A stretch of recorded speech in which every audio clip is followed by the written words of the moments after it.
What is up, guys? It is AJ from MMA Experts, and we are talking about the fight between Brandon Royval and Kai Kara-France. Fight here, flyweight division. We saw Brandon Royval get a huge win in just his second fight inside of the UFC over Kai Kara-France, who was a pretty hot prospect and a contender in this flyweight division. I felt he was not more than 2 fights away from at least potentially being in the title shot talks, but Brandon Royval shut that down.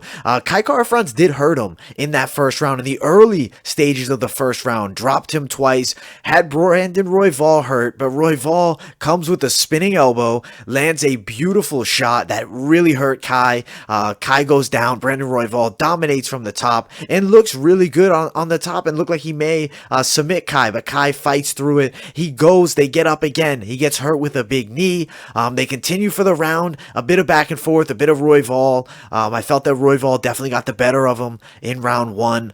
So did the judges. They gave it all 10-9 for Brandon Royval. And then round 2 comes, and you can tell Royval has Kai Kara-France's number. He's hitting him with shots. And then Kai actually attempts a takedown with Royval, who I feel is a fairly substantially better grappler than Kai Kara-France. At least with his submissions, it's a serious threat. And that's what we saw. We saw the submission by guillotine for Brandon Royval. He now beats Kai Kara-France, which is a huge win in this flyweight division for him. Let's look at the rankings, and we're going to see what's next for Brandon Royval, because honestly, in his second fight at flyweight, he looked awesome. I was very impressed.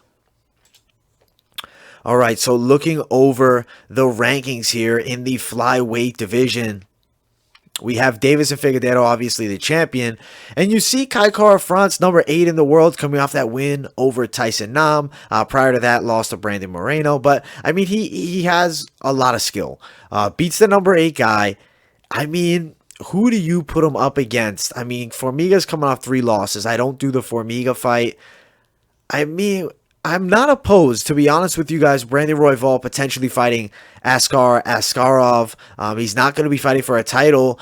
I mean, Brandon Royval is a hot prospect. Yes, not super experienced in the UFC, but neither is Askarov. I could see that fight happening. Now, if that's not the fight to make, maybe you do Alejandro Pantoja, who recently lost to Askarov. I definitely think there are some options for Brandon Royval, who is definitely on the rise and somebody to keep an eye on in this flyweight division. I do think he has a lot of skills.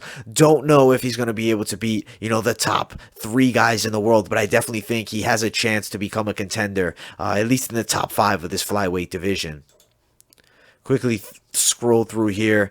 Yeah, this dominant performance overall by Brandon Royval. If I'm the UFC with Kai Kara-France, obviously he's still a mainstay guy. He's going to be in that flyweight division. I mean, for him, maybe do Jussier Formiga, who's on a 3-fight losing streak. Kai Kara-France has lost 2 of his last 3 now. I wouldn't be opposed to seeing that matchup if Formiga plans on continuing his career. And I think that's actually a very scary matchup for Kai. And he may be opposed to doing it. I guess we'll find out in the future here. But I am excited to see the progression of Brandon Royval. He's been a hot prospect. He comes into UFC, eliminates Tim Elliott, and then he wins here against Kai Kara-France. Definitely a potential flyweight contender and title challenger. But all right, guys, that is pretty much it for this video. I hope you guys enjoyed. Make sure you like, subscribe, turn on those post notifications. Also, guys, follow my social media, Instagram, Twitter, and I will see you all in the next video.